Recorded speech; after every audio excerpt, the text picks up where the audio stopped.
Thanks for staying with India Today's coverage of the Ukraine crisis. Our commitment here is to get you the biggest voices from the ground in a rapidly developing conflict situation and a country that is under siege by the Russian Federation. Joining me live now amidst a huge amount of, let's put some visuals on our screens and get more, get more action on our screens right now so our viewers can see what's happening right there. They don't want to only see me. Sovsun is a Ukrainian MP. She joins me live now from the country. Ina, thank you very much for being with me. I'm truly sorry to hear about what's going on in your country. We've been covering it non-stop. Where are you at the moment, Ina, and what's the current situation according to you?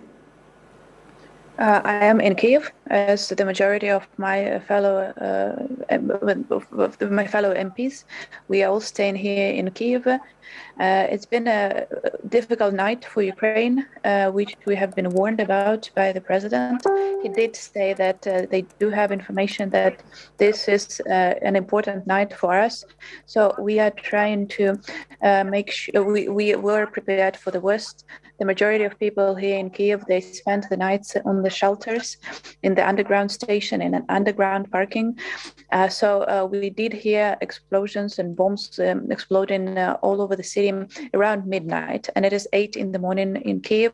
It has been relatively quiet by the morning time, except for a smaller town of Vasylkiv, where the Russians were trying to take over an airport in order to land their planes with their troops. Their plane has been shot by Ukrainian army, by the counter defense. We still don't know the exact losses, but that of course means that we are fighting back. The Russians were trying to take over the smaller town of Vasylkiv, but they failed. Just 3 minutes ago, we received official confirmation from the army saying that the Russians all Russians in Vasylkiv have been killed, and Ukraine fully controls Vasylkiv. There have been some provocations by infiltrators around Kyiv city during the yesterday and the night. Again, they all have been killed. From what we know as of now, every single Russian that did enter Kyiv was killed in action by Ukrainian army and by Kyiv's territorial defense. The situation in other cities is developing. We are following the news very closely, but what we know for sure is that Russians didn't capture a single major city in Ukraine, and Ukrainians are fighting back as strong as possible. We believe that the initial Russian plan of blitzkrieg has failed. So they were planning to take over Kyiv in 24 hours after the first shelling of Kyiv. They failed to do so. What they're doing now is to a big extent suicidal missions for individuals involved. We did have several cases when just a single tank coming into Kyiv streets and being destroyed in 20 minutes by a Ukrainian army, which was to be expected. There is no way you can invade Kyiv, a 4 million city, in one tank. So it was from the start a suicide mission, but the Russian command doesn't care about the well-being of their troops. So they just don't care about that, and they do have lots of casualties, over 3,500 from the recent data that we're getting from the Ukrainian military of defense. What kind of damage has been caused on the Russian side? There's, like you said, a lot of casualties have been inflicted on the Russian side. The Ukrainian Ministry of Defense says it has shot down, several Russian aircraft. There are many NATO aircraft in the air around Ukraine, not inside Ukraine, but around Ukraine, watching this entire air battle that's also taking place. But these are very big claims of 8, 9, 10 aircraft being shot down. I'm looking at the most recent data from the Ministry of Defense. They are claiming 14 planes, 102 tanks, 540 military vehicles, 8 helicopters, and So that is the recent data from the Ministry of Defense of Ukraine. We just hit 2 airplanes this night, 2 big airplanes with Russian troops coming. So Ukrainian air defense is actually doing miracles, frankly speaking. We are so much grateful to them for the work they're doing. We were not sure to which extent they would be able to protect our air, but they're doing amazing work as of now. Given that no outside country has come in to help, NATO is not going to be putting any boots on the ground. At least it doesn't look like that, and it seems very unlikely, Ina, at this point of time. And given that Ukraine is a much smaller military than the Russian forces, Russia, is going to be capable of many more losses. It's a large country with a very large military. How long can this go on for? Well, let's do a simple math. From what we knew a week ago, Russia has amassed about 80,000 troops around Ukraine, which is actually less than Ukrainian army. So Ukrainian army is 215,000 troops. There are 60,000 troops of National Guard. There are special forces. If you compare both armies, then of course Russia is much bigger. But if you just compare the army that has been put around Ukrainian border, then Russian forces are actually smaller than the Ukrainian forces. In addition to that, we are having tens of thousands of people joining territorial defense. They are being provided with weapons right now. Actually, and that's going to be a very personal note for myself, but just an hour ago, I talked to my dad, and he's getting ready to join the territorial defense. So people are standing in line to join, unlike Russians who are just trying to get out of this. So this is a very different situation for the Ukrainian and Russian army. So yes, they are a bigger country. They do have much more people, but their morale, their motivation is 100 times lower than Ukrainians. And lots of fights and lots of battles in the streets of the cities and towns all over Ukraine have actually been conducted not just by regular army, but by territorial defense, by volunteers who just signed up and who are getting engaged with finding infiltrators, with finding information, and so on and so forth. So they're trying to take over not Ukrainian army, but to take over a 40 million country. And that is a quite different situation, and they are failing to do so as of now. And we do plan to keep it that way. Ina, you just mentioned a personal note, and you said that your father has signed up for the Territorial Defense Forces. As a daughter, as a citizen and a daughter of a country under siege, how does that make you feel personally? Your own father signing up to fight? Well, it's not the first case in my family. My boyfriend is in the military as well, and my father is signing up. We are worried, but we also understand that we are the only ones who can protect us. So we are willing to do that. I will be honest with you, we are, of course, very much worried. I've been texting with my boyfriend every now and then, but the connection is not, the connection itself is good, but he's not always able to respond. So I am concerned, but what we know for sure is that this point of time, just everyone needs to do their job. If I can talk to the journalists and explain what is happening here in Ukraine, then I'm doing this. If my boyfriend is able to treat people as a military medic, he's doing that. If my dad is he's 61 years old and he's not in very good health, but if he can just keep the blog post and just stand there and monitor the situation, well, it's probably his job to do so. We're just doing everything we can, and whoever can do everything. Well, we're doing everything we can to protect our country.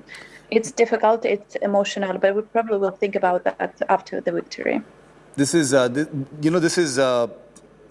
incredible, Ina. I mean, and thank you for sharing that bit with us, because that really communicates and tells us about what Ukrainians are doing right now for their country. If people like your father, who's 61 years old, wants to pick up a weapon and defend, that just speaks to us and speaks to the rest of the world about what this is really about. This is not just about fighting. This is about defending something that's precious and defending something that will not be given up. My last question to you, Ina, I know this is emotional for you, but I do want to ask you, with this territorial defense, with President Zelensky calling upon people to sign up, pick up a weapon, train and defend the country, is enough being done by the government? Because after all, this is a professional adversary that you are fighting. Will there be enough training? Will there be enough weapons? I hope it's not going to be a suicide mission for many. Well, we are the government, and when I'm saying this, you have to keep in mind that I'm representing the opposition party. Yes. So we typically criticize the government, we do criticize the president, but at this point of time, we just stay united, and we are doing our best from different parties, just stay united. So what the government is doing right now, they are providing weapons. We actually, I myself as an MP was given a weapon. All the men in territorial defense were given a weapon. There were videos of how the weapons is being given out to territorial defense yesterday in Kyiv. I believe that the information as of yesterday evening was that they have given out 18,000 guns and other weapons, but that was just by the evening. So I believe the numbers are growing. So Ukrainian army is pretty good, well equipped, partially because we did get some military support in terms of weapons from the West.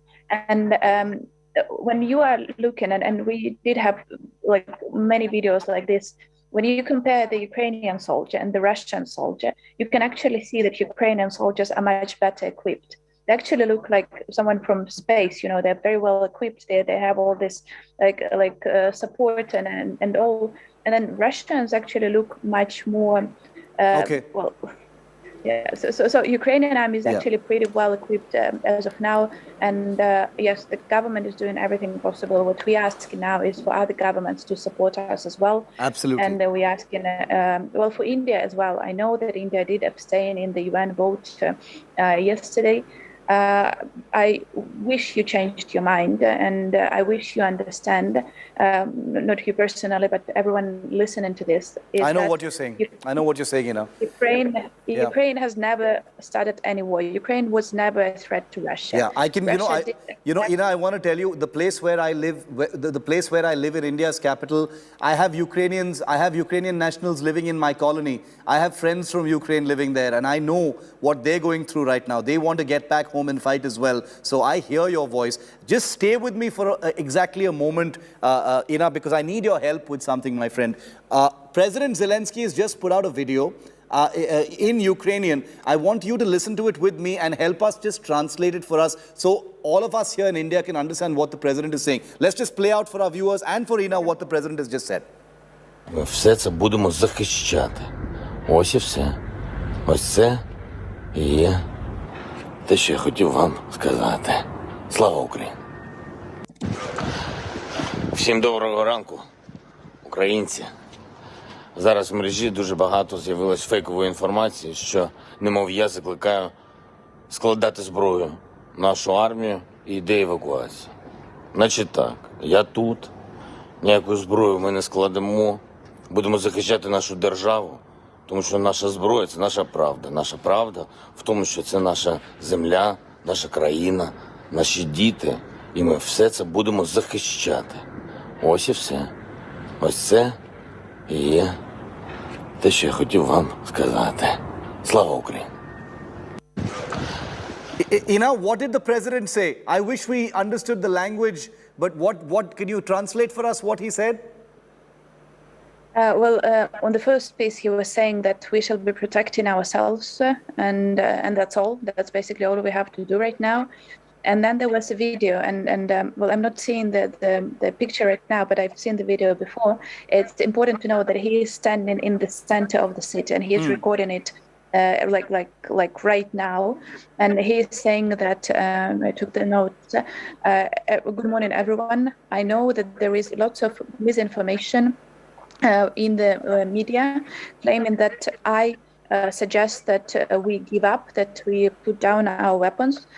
That is not true. Do not follow this misinformation. I am here. We're not giving up our weapons. Our weapons is our truth. We shall be protecting our country. We shall be protecting our children, because there is no one else who will protect this. This was the message from the president. And is this message going out to all Ukrainians? Is that the sentiment that Ukrainians are accepting right now, that they have to stand together? You know, it's very interesting. You know, I come from a country where our political parties are constantly at war. I mean, that's what opposition parties are meant to do. You're an opposition, member of parliament. You criticize the government, you criticize President Zelensky, but now all of you are standing completely together. Exactly. I never thought that could happen, but Yeah. it is actually true. And we were actually discussing this with people I'm staying over here with, that we don't necessarily like Zelensky. We have criticized him so much for the last almost 3 years. But right now, he is doing a good job. He is staying here in Kyiv, which is so much appreciated, trust me. And we are staying united. We are not protecting a single political party. We are protecting our land and we are protecting our freedom. So we don't have any way to surrender. And I could see even the MPs from all political parties standing in line to obtain weapons. Yeah. We were all just chatting like, okay, how we're going to coordinate, how we're going to help each other, who's going to do what, who's going to go in where. It was like, it made no difference which party we were from. We were all there and trying to figure out what we can do to protect Ukraine. Just two more questions, Ina, and I know you've got things to do as well on the ground. Just two more questions, please bear with me. One, President Zelensky has told the United States, I need ammunition, I don't want a ride, because he's basically got a message from the US saying, you must get out of Kiev, you must get out of Ukraine, you must evacuate the city. But through this video, President Zelensky has said, I'm not going anywhere. I'm going to be in the center of the city and I'm going to be here with my people. What did you think of that? He told the Americans, I don't need a ride, I need ammunition.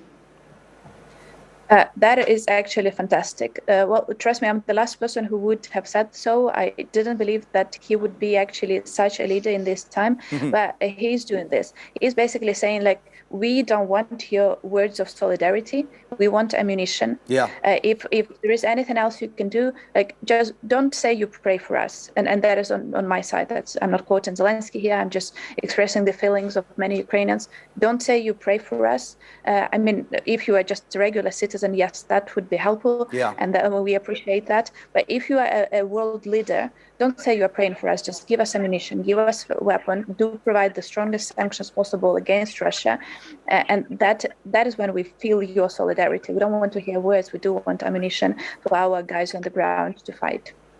My final question to you, Ina, before I let you go for the moment is, you're a member of parliament, you're a citizen of Ukraine, your boyfriend is in the Ukrainian military, your father has decided to pick up a weapon and join the territorial defense forces. Do you imagine, Ina, and this is my final question to you, that you might have to pick up a weapon? And are you prepared to do that as well?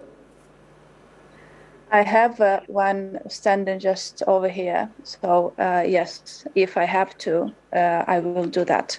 I'm not surrendering. I'm not leaving the country. I was getting messages from my friends from all over the world, like, we shall host you, come over to Canada, to the United States. But I'm not leaving. And let Putin know that we are not leaving. None of us are.